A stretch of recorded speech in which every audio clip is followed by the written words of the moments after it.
2006 Mumbai local साखळी बॉम्बस्फोट प्रकरणात सुप्रीम कोर्टाकडून मुंबई हायकोर्टाच्या निर्णयाला स्थगिती। मुंबई हायकोर्टानं 12 आरोपींना निर्दोष सोडलं होतं। ज्यांना सोडलं त्यांना पुन्हा जेलमध्ये टाकणार नाही, सुप्रीम कोर्टाकडून स्पष्ट। मारहाण झालेले विजय घाडगे मुंबईत अजित पवारांची भेट घेणार। मुंबईत जाऊन अजित पवारांना जाब विचारणार असल्याची घाडगे यांची माहिती। तर राष्ट्रवादीच्या सूरज चव्हाण यांच्याकडून विजय घाडगेंना मारहाण करण्यात आली। अजित पवार आणि माणिकराव कोकाटे यांची पुढील आठवड्यात भेट होण्याची शक्यता। अजित पवारांनी माणिकराव कोकाटेंना फोन केल्याची माहिती। अजित पवारांकडून कोकाटेंना काम सुरू ठेवण्याच्या सूचना। पक्षीय कामकाज आणि विविध कार्यक्रमांना कोकाटे उपस्थित राहणार। कोकाटेंच्या रमी चित्रीकरणाची विधिमंडळाकडून चौकशी। सभापतींना लवकर अहवाल सादर केला जाणार। चित्रीकरण कुणी केलं याची चौकशी सुरू। प्रेक्षक गॅलरीमधून कुणी चित्रीकरण केलं का याचा देखील तपास होणार। गृह खातं फक्त विरोधकांवर कारवाई करायलाच आहे, राऊतांचा सरकारवर हल्लाबोल। तर माणिकराव कोकाटेंवर कारवाई करायला देखील पाय लटपटत आहेत, राऊतांचा निशाणा। पटक पटक के मारेंगे असं म्हणणाऱ्या निशिकांत दुबेंना महाराष्ट्राच्या महिला खासदारांनी जाब विचारला। संसद भवनाच्या लॉबीमध्ये वर्षा गायकवाड, शोभा बच्छाव, प्रतिभा धानोरकर आक्रमक। अरेरावी खपवून घेणार नाही, वर्षा गायकवाड यांनी खडसावलं। महाराष्ट्राच्या स्वाभिमानाला धक्का लावला तर खपवून घेणार नाही, वर्षा गायकवाड आक्रमक। तर कोण दुबे, त्यांची लायकी काय? मराठी विरोधात बरळणाऱ्या दुबेंवर प्रतिभा धानोरकर या देखील संतापल्या।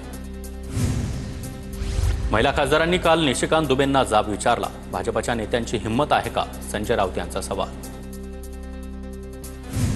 महाराष्ट्राच्या लेकींनी संसदेत मराठीचा आवाज बुलंद केला। महाराष्ट्राच्या तिन्ही लेकींचे आभार।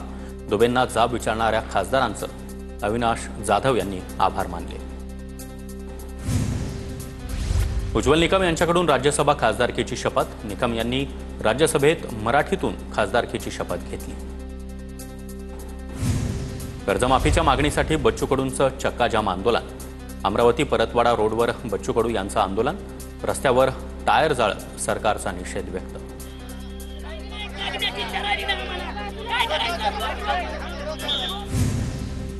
अमरावतीमध्ये बैतूल अकोट राष्ट्रीय महामार्गावर प्रहारचं चक्काजाम आंदोलन। महामार्गाच्या दोन्ही बाजूला वाहनांच्या लांबच लांब रांगा।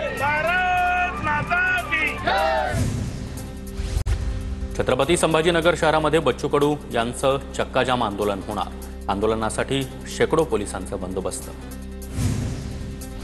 पुण्यामधील गुडलक चौकात देखील प्रहार संघटना आक्रमक। शेतकऱ्यांच्या कर्जमाफीसाठी प्रहार संघटनेच्या कार्यकर्त्यांचं आंदोलन। वसई विरारमध्ये देखील प्रहारच्या कार्यकर्त्यांनी महामार्ग रोखला। शेतकऱ्यांचा 7/12 कोरा करण्याच्या मागणीसाठी प्रहार संघटना आक्रमक। सोलापूर धुळे महामार्गावर दुनगावात प्रहारचा रास्ता रोको। बच्चू कडू यांच्या आवाहनानंतर कर्जमाफीवरून पदाधिकारी आक्रमक।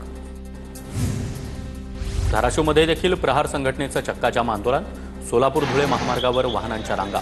शेतकरी आणि दिव्यांगांच्या प्रश्नांसाठी रास्ता रोको आंदोलन।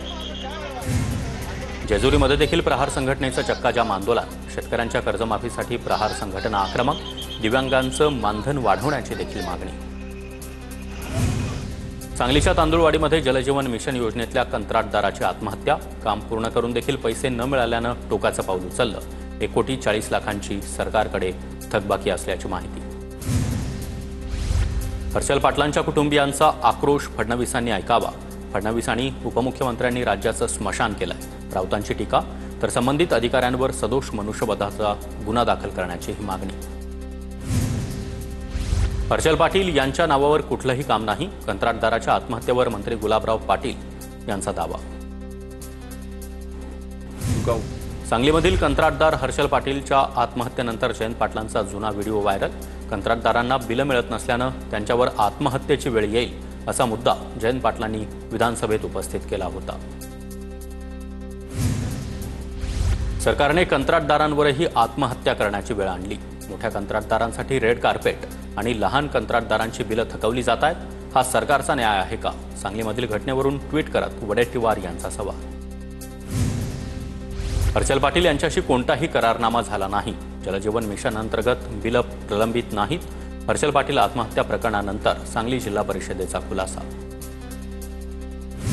मंत्री आणि आमदारांच्या वादग्रस्त वक्तव्यांमुळे भाजपचं टेन्शन वाढलं। महायुतीमधील मित्रपक्षांमुळे फडणवीस सरकार टीकेचं धनी ठरतंय।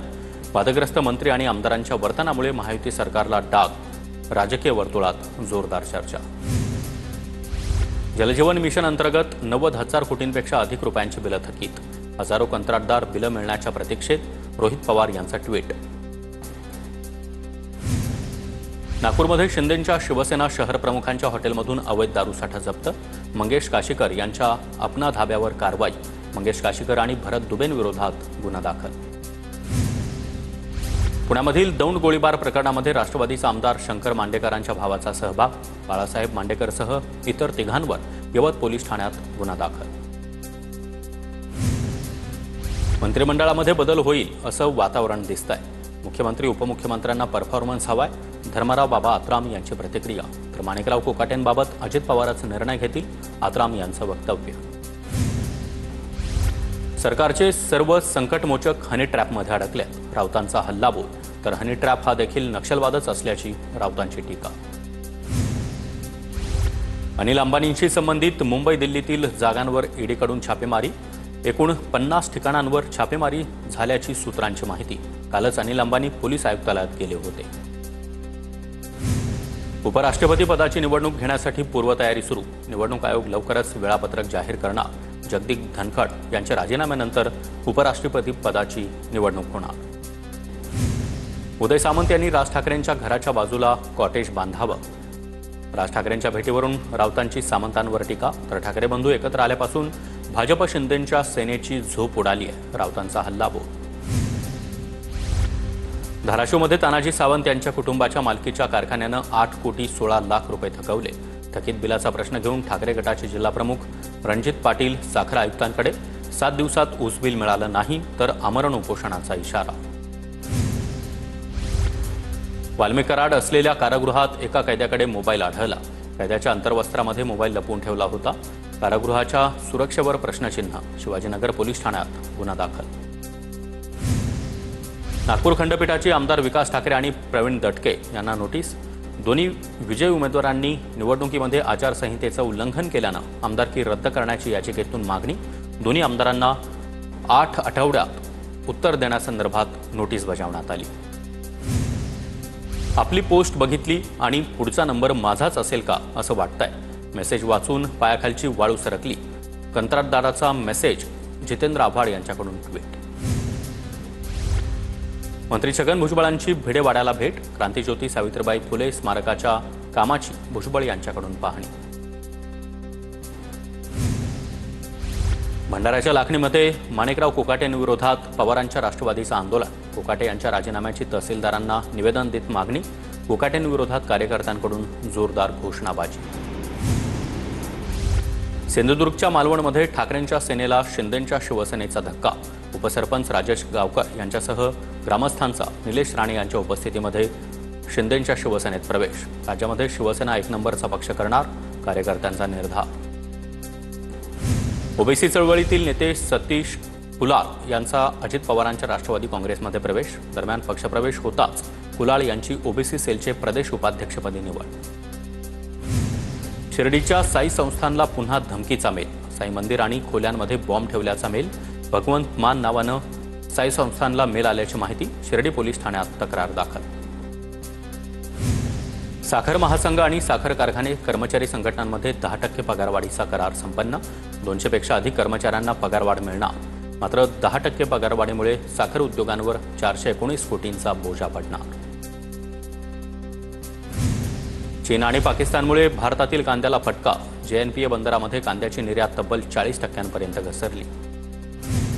राज्यामध्ये आतापर्यंत 1.5 लाख गोविंदांना विमा कवच। सुरक्षेच्या दृष्टीनं राज्य सरकारचा महत्त्वाचा निर्णय। गणेश मंडप उभारण्यासाठी ऑनलाईन अर्जाची सुविधा। पालिकेच्या संकेतस्थळावर संगणकीय एक खिडकी पद्धतीनं अर्ज सुविधा उपलब्ध। उत्तर अरबी समुद्र ते बंगालच्या उपसागरापर्यंत कमी दाबाच्या पट्ट्यामुळे समुद्र खवळला। किनारी भागामध्ये ताशी 45 किलोमीटर वेगानं वारं वाहत आहे। अतिवृष्टीचा देखील इशारा। किनारपट्टी भागातील नागरिकांना सतर्कतेच्या सूचना। आजपासून सलग 4 दिवस समुद्राला मोठी भरती येणार। 26 जुलैला समुद्रात 4.67 मीटर उंचीच्या लाटा उसळणार। भरती काळामध्ये नागरिकांना समुद्रकिनारी न जाण्याच्या सूचना। पावसाळी बंदीमध्ये मुंबई रायगडच्या समुद्रामध्ये मासेमारी करणाऱ्या 15 बोटींवर कारवाईमध्ये 19,64,000 रुपयांचा दंड वसूल। मुंबईकरांचा पाणी प्रश्न मिटला, भातसा तानसा वैतरणा धरण ओव्हरफ्लो। मुसळधार पावसामुळे धरणाची पाणी पातळी वाढली, धरणाचे 5 पैकी 2 वक्र दरवाजे उघडले। साताऱ्यामधील कास पठाराजवळच्या दुंद, एकीव आणि पाबळ हे धबधबे प्रवाहित, नवीन महाबळेश्वरमध्ये धबधबे पाहण्यासाठी पर्यटकांची मोठी गर्दी।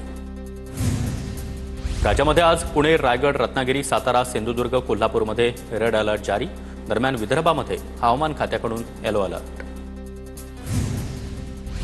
नाशिकच्या घाट प्रदेशासाठी ऑरेंज अलर्ट जारी, काही भागामध्ये जोरदार ते मुसळधार पावसाची शक्यता। 31 जुलैपर्यंत शहरासह जिल्ह्यात पावसाचं जोरदार कमबॅक होण्याचा अंदाज। सोलापूरच्या अक्कलकोटमधील बादोला ते बोरगाव गावातील ओढ्याला पूर, मुसळधार पावसामुळे मुख्य रस्ता पाण्याखाली, पुलावरून पाणी वाहत असतानाही मुलांना घेऊन नागरिकांचा जीवघेणा प्रवास। नाशिकच्या येवला शहरासह 38 गावांना पाणीपुरवठा करणारा तलाव भरला, पालखेड धरण 70% भरल्यानं काही गावांचा पाण्याचा प्रश्न मिटला। पालखेड धरण 70% भरल्यानं आवर्तनही सुरू। दक्षिण सोलापूर तालुक्यातील वडजीमध्ये मुसळधार पाऊस, खराब रस्त्यामध्ये पावसाचं पाणी साचल्यामुळे ग्रामस्थ आणि विद्यार्थ्यांना नाहक त्रास, रस्त्याकडे प्रशासन दुर्लक्ष करत असल्याचा आरोप। जालन्यामध्ये 4 लाख गारपीटग्रस्त शेतकऱ्यांना 3.25 कोटी रुपयांचं अनुदान मंजूर, नुकसानीनंतर 4 महिन्यांनी सरकारची मदत, तर डीबीटीद्वारे थेट शेतकऱ्यांच्या खात्यात अनुदान जमा होणार। बुलढाण्याच्या लोणारमध्ये 2 दिवसांपूर्वी झालेल्या पावसामुळे शेतीचं मोठं नुकसान, शेतकऱ्यांवर दुबार पेरणीचं संकट, शासनाकडे नुकसान भरपाई देण्याची मागणी। गडचिरोली कोलपल्ली नाल्याच्या पुरामध्ये अडकलेल्या ग्रामसेवकाचं रेस्क्यू, आपत्ती व्यवस्थापन पथकाकडून रात्री 2 वाजताच्या सुमारास ग्रामसेवकाचं रेस्क्यू करण्यात आलं। धाराशिव तालुक्यातील उपळा गावामध्ये पायलट प्रोजेक्ट सुरू, सोयाबीन उत्पादनामध्ये एआयचा वापर, वेदर स्टेशन आणि सॉइल सेन्सरच्या माध्यमातून शेतकऱ्यांना मार्गदर्शन। जालन्याच्या मंठा तालुक्यामध्ये सलग दुसऱ्या दिवशी पिकअप पाण्याखाली, शेतकऱ्यांचं मोठं नुकसान, पंचनामे करून तात्काळ मदत देण्याची शेतकऱ्यांची मागणी। पालघरमध्ये 2 दिवसांच्या विश्रांतीनंतर पावसाचा जोर पुन्हा वाढला, शेतकऱ्यांकडून भात लावणीच्या कामांना वेग। कोल्हापूरच्या शिरोळमध्ये महादेवी हत्तीण प्रकरणावरून जैन समाजामध्ये संताप, प्राचीन जिनसेन मठामधील हत्तीणीच्या स्थलांतराच्या निर्णयाला सुप्रीम कोर्टात आव्हान देणार। ठाण्यातील शहापूरमध्ये महिलेला प्रसूतीसाठी झोळीतून दवाखान्यात घेऊन जाण्याची वेळ, भवरवाडा ते वांद्रेगाव असा 1 किलोमीटरचा रस्ता नाही, लवकरात लवकर रस्ता तयार करा, आदिवासी बांधवांची मागणी। जळगाव शहराच्या विविध भागांमध्ये डेंग्यूच्या पार्श्वभूमीवर प्रतिबंधात्मक फवारणी, जळगाव शहरामध्ये आतापर्यंत 8 डेंग्यूचे रुग्ण आढळले। गोंदिया जिल्ह्यामधील कृषी विभाग ॲक्शन मोडवर, कृषी केंद्रामध्ये अनियमितता आढळल्यानं आतापर्यंत 38 कृषी केंद्रांचे परवाने निलंबित। परभणीमध्ये 48 तासात घरफोडीचा उलगडा, 1,22,000च्या मुद्देमालासह आरोपी जेरबंद, नानलपेठ पोलिसांची मोठी कारवाई। पुण्यामध्ये मार्तंड देवस्थानकडून भव्य रक्तदान शिबिराचं आयोजन, अभिनेते देवदत्त नागे यांच्या हस्ते खंडेरायाचं पूजन करत शिबिराचं आयोजन। रत्नागिरी जिल्हा मध्यवर्ती सहकारी बँकेची सर्वसाधारण सभा संपन्न, सेवानिवृत्त होणाऱ्या बँकेचे मुख्य कार्यकारी अधिकारी अजय चव्हाण यांचा सत्कार, बँकेचा व्यवसाय पहिल्यांदाच 5,000 कोटींवर पोहोचला। राज्य निवडणूक आयुक्त दिनेश वाघमारे यांच्याकडून नागपूर विभागातील निवडणूक पूर्वतयारीचा आढावा, आगामी निवडणुकीसाठी 1 जुलैची मतदार यादी ग्राह्य धरणार, निवडणुकीची तयारी करण्याच्या निवडणूक आयुक्तांच्या सूचना। सिंधुदुर्ग जिल्ह्यामध्ये अनेक ठिकाणी अश्मकालीन कातळ शिल्प, वैभववाडी तालुक्यातील कोकीसेरेमध्ये कातळ शिल्प आढळली, कातळ शिल्पाचं शासनानं जतन करावं, स्थानिकांची मागणी। भंडाऱ्याच्या पवनी तालुक्यातील फणोली गावाला जाण्यासाठी अखेर बस मिळाली, लालपरीचं ग्रामस्थांकडून उत्साहात स्वागत। चंद्रपूरमध्ये आयोजित रानभाजी महोत्सवात 5 लाखांची उलाढाल, रानभाजी महोत्सवाला चंद्रपूरकरांचा उत्स्फूर्त प्रतिसाद। कोल्हापूरच्या इचलकरंजीमधील व्यंकटराव हायस्कूलमध्ये NDRF कडून प्रात्यक्षिकं, शाळेमधील विद्यार्थ्यांसह शिक्षकांची देखील मोठी उपस्थिती।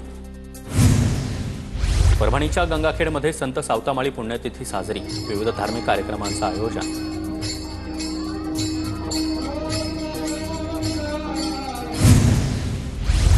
छत्रपती संभाजीनगरच्या सार्वजनिक बांधकाम विभागामध्ये बोगस भरती घोटाळा, 10 वर्षात बनावट आदेशावर चतुर्थ श्रेणीची 31 पदं भरली, 2 लिपिकांविरोधात गुन्हा दाखल। रायगडच्या MIDC मधील ड्रग्ज फॅक्टरीवर छापा, पोलीस आणि नार्कोटिक्सच्या कारवाईमध्ये 88 कोटींचं किटामाईन जप्त।